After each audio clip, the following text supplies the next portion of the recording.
আৰু যদি জনজাতিকৰণ দিব নোৱাৰে স্পষ্টকৈ চৰকাৰে খোলাখুলিকৈ স্পষ্ট কৰি দিব লাগে ৰাইজক যে আমি জনজাতিকৰণ আহোম জনগোষ্ঠীক দিব নোৱাৰোঁ বা 6 জনগোষ্ঠীক আমি জনজাতিকৰণ দিব নোৱাৰোঁ। তাৰ উদ্দেশ্য কি হয়, তাৰ প্ৰকৃত কাৰণ কি, সেই কাৰণখিনি দেখাই কেনে আগুৱাই দিব লাগে। বহুবাৰ প্ৰতিশ্ৰুতি দিলে চৰকাৰে, বহুবাৰ প্ৰতিখন চৰকাৰে দিছে, কংগ্ৰেছেও দিছিল, মাজতে যেনেকৈ অগপ আছিল অগপৰো দিছিল, তাৰপিছত এতিয়া আমাৰ বিজেপি যি শাসনত আছে শাসন পক্ষও দিছিল, কিন্তু হোৱা নাই। 26ত হিমন্ত বিশ্ব শৰ্মাই ডাঙৰীয়া নিশ্চয় ভুগিব লাগিব যে জনজাতিকৰণ নিদিয়াৰ ক্ষেত্ৰত চৰকাৰ থাকিব নে নাথাকিব স্পষ্ট হৈ পৰিব। 6 জনগোষ্ঠীৰ জনজাতিকৰণ আজি আটাচুৰ জন্ম হোৱা 1988 চনতে তেতিয়াৰ পৰাই দাবীবিলাক আমি দাবী কৰি আহিছোঁ যে জনজাতিকৰণটো দিব লাগে, কিন্তু চৰকাৰে ইয়াত হেতালি খেলি আছে প্ৰথম কথা।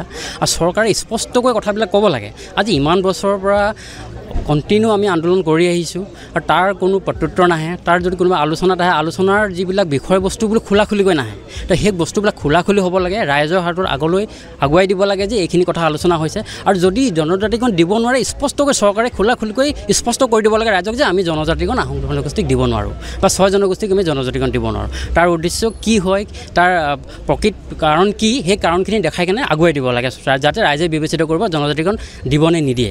আৰু যদি চৰকাৰে নিদিয়ে তেতিয়াহ'লে আমি নিজে বেলেগ ব্যৱস্থা ল'ব লাগিব। চাওক, জনজাতিকৰণ যদি চৰকাৰে স্পষ্ট কৰি নিদিয়ে, কাৰণ বহুবাৰ প্ৰতিশ্ৰুতি দিলে চৰকাৰে, বহুবাৰ প্ৰতিখন চৰকাৰে দিছে, কংগ্ৰেছেও দিছিল, মাজতে যেনেকৈ অগপ আছিল অগপৰো দিছিল, তাৰপিছত এতিয়া আমাৰ বিজেপি যি শাসনত আছে শাসন পক্ষও দিছিল, কিন্তু হোৱা নাই। তো নোহোৱাৰ কাৰণ যদি এইবাৰ 2026ৰ ইলেকশ্যনৰ আগে আগে জনজাতিকৰণৰ ওপৰত কোনো স্পষ্টবাদী নাহে, যদি ৰাইজৰ আগত বা আমাৰ জনগোষ্ঠীৰ সংগঠনৰ ওপৰত যদি স্পষ্টকৈ কৈ নিদিয়ে জনজাতিকৰণ দিবনে নিদিয়ে, তেতিয়াহ'লে কিন্তু চৰকাৰে ইয়াৰ প্ৰত্যুত্তৰ ভুগিব লাগিব। 26ত হিমন্ত বিশ্ব শৰ্মাই ডাঙৰীয়া নিশ্চয় ভুগিব লাগিব যে জনজাতিকৰণ নিদিয়াৰ ক্ষেত্ৰত চৰকাৰ থাকিব নে নাথাকিব স্পষ্ট হৈ পৰিব।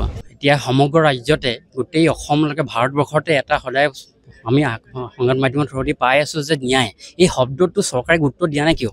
মুখ্যমন্ত্ৰী ডাঙৰীয়াক আমি হতাশু কামৰূপ জিলা সমিতিটোৰ পৰা আগতো আহ্বান কৰিছোঁ, এতিয়া বিনম্ৰ অনুৰোধ কৰিছোঁ যে ৰাইজে বিচাৰি যি ন্যায় বিচাৰিছে জুবিন গাৰ্গ হয়, আমাৰ জুবিনদাৰ হয়, সেইটো যদি অতি সোনকালে শীঘ্ৰে ইয়াৰ উচিত তদন্ত লৈ অতি সোনকালে ইয়াৰ ব্যৱস্থা কৰিব লাগে। আৰু যিটো দোষী সাব্যস্ত হৈছে ৰাজ্যৰ আদালতত, তাক অতি সোনকালে দোষী সাব্যস্ত কৰি উচিত তদন্ত কৰি তাৰ দোষী শাস্তি দি কেনে ৰাইজক যাতে কৰি ৰাখে, তেখেত এজন প্ৰভাৱশালী মুখ্যমন্ত্ৰী, সেইটো অসমৰ হৈ অসমৰ ৰাইজৰ প্ৰতি যে কাম কৰি আছে সেইটো আকৌ এবাৰ আগুৱাই তোলক, দেখাওক ৰাইজক যে অসমৰ হৈ তেখেতে অসমীয়াক আগুৱাই লৈ গৈ আছে, অসমখনক আগুৱাই লৈ গৈ আছে, আৰু ন্যায় দি কেনে মানুহক সেই বস্তুটো প্ৰতিফলিত কৰি দেখাওক।